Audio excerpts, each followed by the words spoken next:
بسم اللہ الرحمن الرحیم۔ السلام علیکم۔ سٹوری البم میں خوش آمدید۔ میرا نام ثانیہ ہے اور میں ایک پرائیویٹ اسکول میں پڑھتی تھی، جبکہ میری ماں ایک درزن تھی۔ البتہ اپنے ماں باپ کے بارے میں کچھ نہیں جانتی تھی۔ جب بھی میں اپنے ماں سے اپنے باپ کے بارے میں پوچھتی تو ماں کہتی، تیرا باپ تیرے پیدا ہوتے ہی مر گیا، میں ہی تیری ماں ہوں اور میں ہی تیرا باپ ہوں۔ جب میں پوچھتی کہ وہ کون تھا، کیا کرتا تھا، تو میری ماں غصے میں آ جاتی اور کہتی، اتنے سوال مت کیا کر۔ یہ سن کر میں چڑ جاتی۔ میں اپنی ماں کے ساتھ رہتی تھی، ہمارا بہت مشکل سے گزارا ہوتا تھا۔ ماں لوگوں کے کپڑے سیتی، جس دن سلائی کے پیسے مل جاتے اس دن ہم پیٹ بھر کے کھانا کھا لیتے، البتہ کبھی کبھی بھوکا بھی رہنا پڑتا۔ میں ماں سے کہتی، یہ بھی کیا زندگی ہے؟ تب ماں کہتی، ہمیں تو یہی زندگی ملی ہے، لیکن اگر تو کوشش کرے تو یہ زندگی اچھی بھی بن سکتی ہے۔ میں نے ماں سے پوچھا، وہ کیسے؟ تو اس نے میرے ہاتھ میں کتاب تھما دی۔ مجھے لگا کہ کتاب میرے تمام مسائل کا حل ہوگی، لیکن جب بھی فیس دینے کی باری آتی اور فیس نہ دینے پر پرنسپل صاحبہ مجھے ساری کلاس کے سامنے ڈانٹتی تو میں سوچتی کہ خواری تو یہاں بھی بہت ہے۔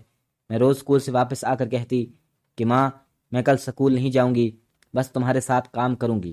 یہ سن کر ماں مجھے ڈانٹ دیتی اور اگلی صبح مجھے خود سکول چھوڑ جاتی۔ میں نے ماں کو کبھی آرام کرتے نہ دیکھا، وہ رات دن مشین کے سامنے بیٹھی رہتی، کیونکہ سلائی کے پیسوں سے ہی ہمارا گھر چل رہا تھا۔ مجھے احساس تھا کہ ماں میرے لیے بہت محنت کر رہی تھی، مگر میں جب بھی اپنی کسی دوست کو اس کے باپ کے ساتھ لاڈ کرتے دیکھتی تو پھر سے ماں کو تنگ کرنے آ جاتی۔ ایک دن میں نے غصے میں اپنی ماں سے پوچھا، تو بتاتی کیوں نہیں کہ میرا باپ کہاں ہے، زندہ ہے یا سچ میں مر گیا؟ ماں ہمیشہ کی طرح آج بھی میری بات سن کر چڑ گئی اور بولی، کتنی بار بتایا ہے کہ تیرا باپ مر گیا ہے اور تجھ مصیبت کی ماری کو میرے پاس چھوڑ گیا۔ وہ یہ کہہ کر رونے لگی اور میں کمرے سے باہر نکل آئی۔ ابا، آپ نے اتنی جلدی مرنا تھا تو مجھے بھی ساتھ لے گئے ہوتے۔ میں دیوار سے ٹیک لگا کر بیٹھ کر رونے لگی۔ میں یوں ہی کچھ دیر بیٹھی رہی، پھر جب بھوک لگی تو ماں کی یاد آئی۔ میں دوڑ کر ماں کے پاس آ گئی۔ میں دیکھتی کہ ماں بھی میرا انتظار میں بھوکی بیٹھی ہوئی ہے۔ مجھے یوں روتا دیکھا تو وہ مجھے اپنے گلے سے لگا لیتی۔ میں بھی سب کچھ بھول کر ماں کے گلے لگ جاتی۔ آخر اس دنیا میں میرے پاس ماں کے سوا کون تھا؟ باپ کے بارے میں تو کچھ نہیں جانتی تھی، پتہ نہیں سچ کیا تھا، میرا باپ زندہ بھی تھا یا مر گیا، یا پھر ماں مجھ جیسے کچرے کے ڈھیر سے اٹھا لائی تھی۔ اکثر ایسی سوچیں مجھے پریشان کر دیتی اور میں یہی سوچتے سوچتے بڑی ہو گئی۔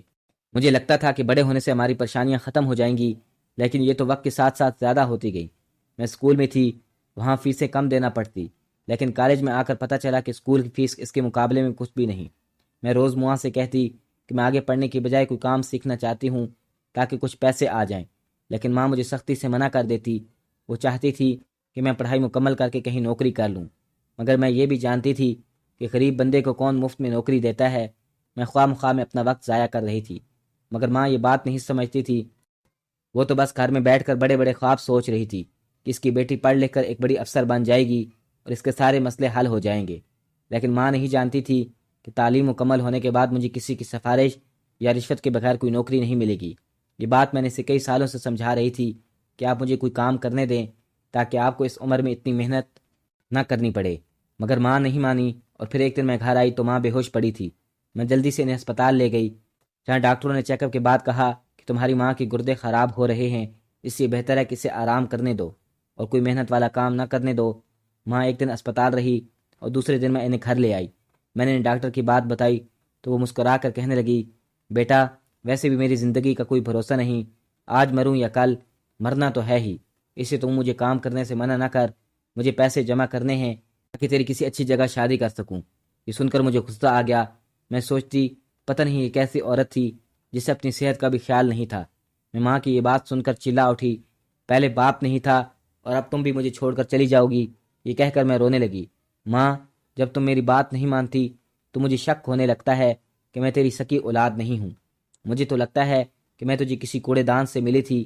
ماں میری بات سن کر خود بھی رونے لگتی۔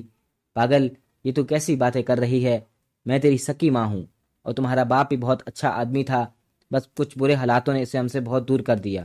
میں نے اپنی ماں کے منہ سے اپنے باپ کا ذکر سنا تو رونا بند کر کے اس کے قریب آ بیٹھی۔ ماں، میرا باپ کہاں ہے؟ میں نے جلدی سے پوچھا، کیونکہ اسے کئی سالوں بعد ہوا تھا کہ ماں میرے باپ کا ذکر اچھے لفظوں میں کرتی۔ کتنی بار کہا ہے کہ اپنے باپ کے متعلق مجھ سے یہ نہ پوچھا کر، مجھے تو اس کی شکل بھول گئی ہے۔ شادی کی پہلی رات میں نے اس کی شکل دیکھی تھی، اس کے بعد وہ سب کچھ ہو گیا جو میں نے سوچا بھی نہ تھا۔ ماں کھوئے ہوئے انداز میں کہنے لگی، مجھے لگا کہ آج ماں سب کچھ بتا دے گی، لیکن وہ میرے باپ کے ذکر پر چڑ جاتی، اور آج بھی ایسا ہی ہوا تھا۔ وہ روتی ہوئی کہنے لگی، تیرا باپ بہت بزدل نکلا، تیرے پیدا ہوتے ہی ہمیں چھوڑ کر بھاگ گیا، بھگوڑا کہیں کا۔ میں جب بھی اداس ہوتی تو اپنی سہیلی کے گھر آ جاتی اور اس سے باتیں کر کے اپنا دل کا بوجھ ہلکا کر لیتی، ورنہ تو کب کی طرح ماں کی طرح پاگل ہو چکی ہوتی۔ سہیلی کے والد کو گھر آتا دیکھتی تو دل خوش ہو جاتا اور سوچتی، یہی تو زندگی ہے جو ہم ماں بیٹی کو نہیں ملی۔ یہ سب میرے باپ کا قصور تھا، اگر اس نے ہمیں اپنانا نہیں تھا تو شادی ہی کیوں کی تھی؟ پتہ نہیں ایسے غیر ذمہ دار مرد شادی کیوں کر لیتے ہیں۔ مجھے غصہ آنے لگا، کیونکہ ایسے مرد خود تو کہیں بھاگ جاتے ہیں، ان کی اولاد ساری زندگی نہ جیتی ہے اور نہ ہی مرتی ہے، اور ہمیشہ احساس کمتری کا شکار رہتی ہے، میری طرح جیسے میں اپنے آپ کو زندہ رکھے ہوئی تھی، کیونکہ اب جینا تو تھا۔ میری تعلیم مکمل ہوئی تو میں نے 2 جگہ انٹرویو دیے، مگر ناکامی کا سامنا کرنا پڑا۔ کہیں تنخواہ کم تھی اور کہیں ایسا کام تھا جو مجھے نہ آتا تھا۔ ایسے میں میری دوست نے مجھے مشورہ دیا کہ میں کسی پرائیویٹ اسکول میں ٹیچر کی جاب کر لوں تاکہ گھر کا گزارا ہوتا رہے۔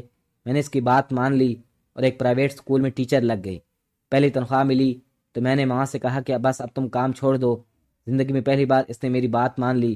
تنخواہ کم ضرور تھی مگر ہمارا گزارا اچھا ہو رہا تھا۔ اب میں نے بھی سب کچھ اللہ پر چھوڑ دیا۔ اللہ پر چھوڑ دینا ہی بہتر ہوتا ہے، وہ آپ کے لیے سب کچھ اچھا کر دیتا ہے۔ یوں ہی وقت گزرتا رہا۔ ایک دن مجھے میری دوست کی کال آئی کہ اسے بازار جانا ہے، وہ اپنے لیے سوٹ خریدنا چاہتی ہے اور مجھے ساتھ لے کر جانا چاہتی ہے۔ میں اور میری سہیلی پہلے بھی اکٹھے کئی بار بازار جاتے تھے۔ میں اس وقت فارغ تھی، اس لیے اس کے ساتھ چل پڑی۔ میں اپنی دوست کے ساتھ ایک کپڑے کی دکان پر بیٹھی تھی، اس کے لیے کچھ سوٹ پسند کر رہی تھی کہ اچانک میری نظر ایک سوٹ پر پڑی جو ہینگر میں لٹکا ہوا تھا۔ جب میں نے دکاندار سے اس سوٹ کی قیمت پوچھی تو وہ پورے 20,000 کا تھا، مگر میرے پاس اتنے پیسے نہیں تھے کہ میں وہ سوٹ اپنے لیے خرید سکوں۔ میں بڑی حسرت بھری نگاہوں سے اس سوٹ کی طرف دیکھ رہی تھی۔ مجھے وہ سوٹ بہت پسند تھا۔ جب میں اس دکان سے باہر نکلنے لگی تو اچانک دکاندار نے مجھے آواز دی اور وہی سوٹ شاپر میں مجھے پیک کر کے دے دیا۔ میں نے بڑی حیرانگی سے اس کی طرف دیکھا اور کہا، ہم نے تو یہ سوٹ نہیں خریدا اور نہ ہی ہمارے پاس اتنے پیسے ہیں کہ ہم اسے خرید سکیں۔ تو دکاندار بولا، اس سوٹ کے پیسے وہ سامنے بیٹھے آدمی نے ادا کر دیے ہیں۔ میں نے سامنے بیٹھے آدمی کی طرف مڑ کر دیکھا، وہ ایک بڑی عمر کا آدمی تھا اور مجھے دیکھ کر ہنس رہا تھا۔ میں نے اس آدمی کو پہلی بار دیکھا تھا، ہونا تو یہ چاہیے تھا کہ میں وہ سوٹ نہ لیتی، مگر دل کے ہاتھوں مجبور ہو کر میں نے وہ سوٹ لے لیا اور مسکراتے ہوئے وہاں سے چل پڑی۔ میں نے بار بار مڑ کر پیچھے اس آدمی کی طرف دیکھا۔ قیمتی لباس میں ملبوس اس آدمی نے وہاں بہت سے کپڑے خریدے اور بازار سے باہر ایک ٹیکسی والے کو اپنی طرف آنے کا اشارہ کیا۔ ہم نے دیکھا کہ ٹیکسی والا یوں اس آدمی کی طرف لپکا جیسے اس نے کوئی قیمتی خزانہ دیکھ لیا ہو۔ ٹیکسی ڈرائیور اس آدمی کا سامان اٹھاتے اٹھاتے تھک گیا، مگر اس آدمی کا سامان ختم نہ ہوا۔ وہ آدمی ٹیکسی میں بیٹھا تو ہم دونوں نے ایک دوسرے کی طرف دیکھا۔ یار، ہماری بھی کیا زندگی ہے، ترس ترس کر جی رہے ہیں، اور ایک ایسے لوگ بھی ہیں جو پیسوں میں کھیل رہے ہیں۔ میں نے ایک آہ بھر کر کہا، جبکہ میری دوست کہنے لگی، ہاں یار، میں تو یہ سوچ رہی ہوں کہ جس کا بھی باپ ہوگا اس کے تو عیش ہوں گے۔ دوست کی بات سن کر میں نے حسرت سے کہا، ہاں یار، لیکن مجھے کیا، یہ کون سا میرا باپ ہے۔ بازار سے نکل کر میں سیدھا گھر آ گئی۔ گھر میں داخل ہوئی تو میرے پیروں تلے سے زمین نکل گئی، کیونکہ وہی آدمی میری ماں کے ساتھ بیٹھا تھا اور ہمارے گھر میں وہی سارا سامان رکھا ہوا تھا۔ میں نے ماں کی طرف دیکھا، وہ رو رہی تھی۔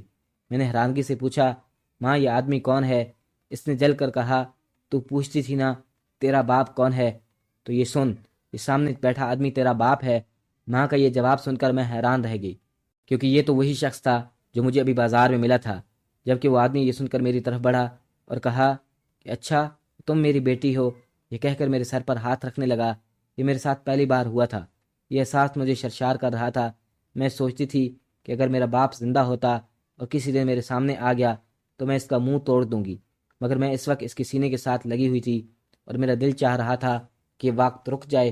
پھر اس آدمی نے میرا ہاتھ پکڑا اور ماں کے ساتھ جا بیٹھا۔ وہ کہنے لگا، میں تم دونوں کا مجرم ہوں، خدا کے لیے مجھے معاف کر دو۔ بیٹا، اس وقت میں جانتا تھا کہ میرا کوئی ٹھکانہ نہیں اور مجھ پر بہت قرضے ہیں، اس کے باوجود میں نے تمہاری ماں سے شادی کر لی۔ میں نے یہ سوچا تھا کہ وقت کے ساتھ ساتھ حالات ٹھیک ہو جائیں گے، لیکن ایسا نہ ہوا۔ شادی کے بعد قرض دار میری جان کے دشمن ہو گئے اور مجھے تمہاری ماں کو اکیلا چھوڑ کر بھاگنا پڑا۔ یہاں تک کہ میں نے تمہاری ماں کو بھی کچھ نہ بتایا کہ میں کہاں جا رہا ہوں، کیونکہ ہماری شادی کو بھی 1 سال گزرا تھا اور مجھے ڈر تھا کہ تمہاری ماں مجھے باہر نہیں جانے دے گی۔ بس اپنے حالات کو بہتر کرنے کے لیے ملک سے باہر چلا گیا اور محنت کرنے لگا۔ میں نے دن رات محنت کی اور اپنا سارا قرض چکا دیا، لیکن اب میں واپس نہیں آنا چاہتا تھا۔ مجھے ابھی اور محنت کرنی تھی تاکہ تمہاری ماں کے پاس جا کر پھر سے شرمندہ نہ ہونا پڑے۔ اس لیے میں واپس نہ آیا اور وہیں کماتا رہا۔ میں نے سوچ لیا کہ تبھی واپس جاؤں گا جب سب کچھ حاصل کر لوں گا، اور الحمدللہ آج میں نے وہ سب کچھ حاصل کر لیا ہے۔ میں نے بڑی مشکل سے تمہاری ماں کو تلاش کیا اور یہاں بڑی مشکل سے پہنچا ہوں، مگر اس کے باوجود تمہاری مرضی ہے کہ تم مجھے معاف کر دو اور دل چاہے تو مجھے واپس جانے کا کہہ دو۔ یہ کہہ کر اس نے ہمارے سامنے ہاتھ جوڑ دیے۔ ماں رونے لگی اور اس نے میری طرف دیکھا، ایسے جیسے کہہ رہی ہو کہ یہ جو بھی فیصلہ کرے گی مجھے منظور ہوگا۔ میں سوچ میں پڑ گئی۔ ایک طرف سارے گلے شکوے تھے اور دوسری طرف باپ جو اتنی مشکل سے ملا تھا۔ اتنے عرصے بعد میں نے اپنے باپ کو دیکھا۔ آج مجھے وہ محبت اور شفقت ملی تھی جس کے لیے میں کب سے ترس رہی تھی۔ میں نے اپنے باپ کی طرف دیکھا اور ان کی آنکھوں میں آنسو تھے۔ شاید وہ اپنے کیے پر بہت شرمندہ تھے۔ مجھ سے اپنے باپ کے جڑے ہاتھوں اور آنکھوں سے آنسو نہ دیکھے گئے، چاہے انہوں نے میرے ساتھ جو بھی کیا، مگر اب انہیں احساس ہو چکا تھا۔